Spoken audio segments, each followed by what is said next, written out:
ووجدک اور اس نے پایا آپ کو ضالن راہ بھولا فہدا تو اس نے رہنمائی کی. ووجدک ضالن فہدا اور اس نے پایا آپ کو راہ بھولا پھر ہدایت دی.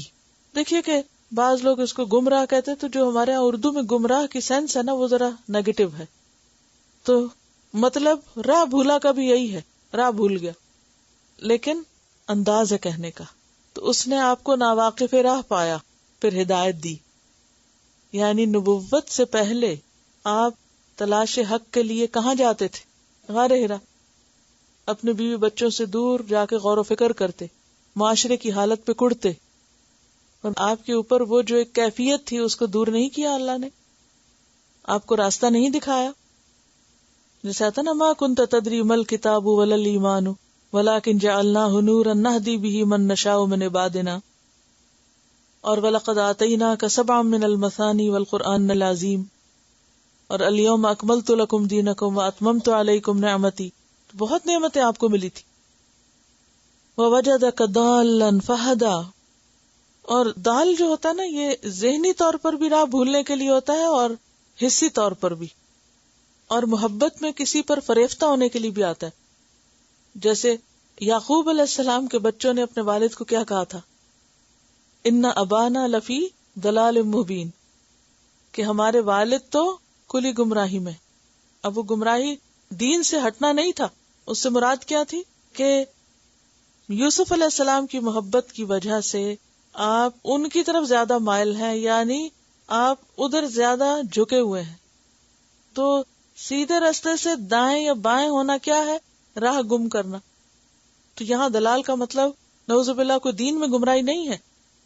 تو دلال میں معنی پایا جاتا ہے صحیح رستے سے تھوڑا ہو یا زیادہ ہٹ جانا، یعنی تھوڑا سا ہٹنا یا زیادہ ہٹنا.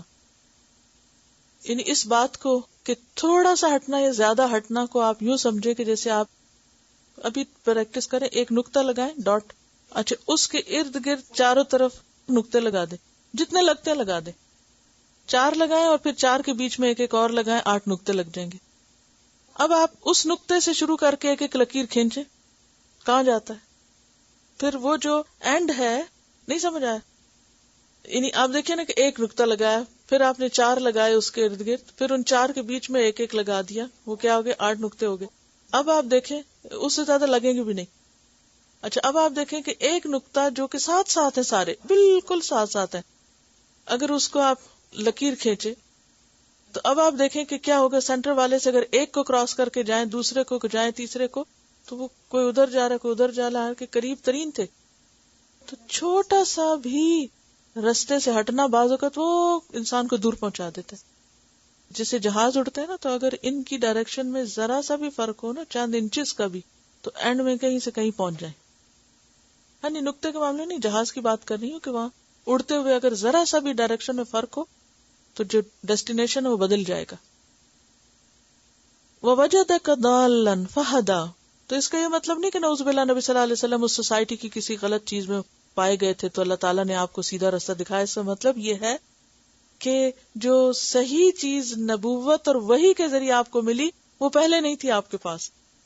حالانکہ آپ ان لوگوں میں سے تھے جو شرک نہیں کرتے تھے، کبھی آپ نے شراب نہیں پی تھی، کبھی آپ نے کوئی اور برا کام نہیں کیا تھا، لیکن اصل دین تو وہی تھا جو پھر جبریل کے ذریعے آپ کے پاس بھیجا گیا.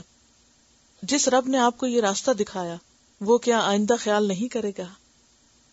کتنی خوبصورت آیت ہے. ہم سب کو بھی فکر ہوتی ہے نا، پتہ نہیں اس کے بعد کیا بنے گا. تو میں ہمیشہ تسلی دیتی ہوں اس سٹیج پر اپنے اسٹوڈنٹس کو کہ جو رب یہاں تک لائے نا وہ آگے بھی راستہ دکھائے گا. بات یہ ہے کہ ہماری تڑپ اور ہماری طلب جو ہے وہ زندہ رہے، سچی رہے.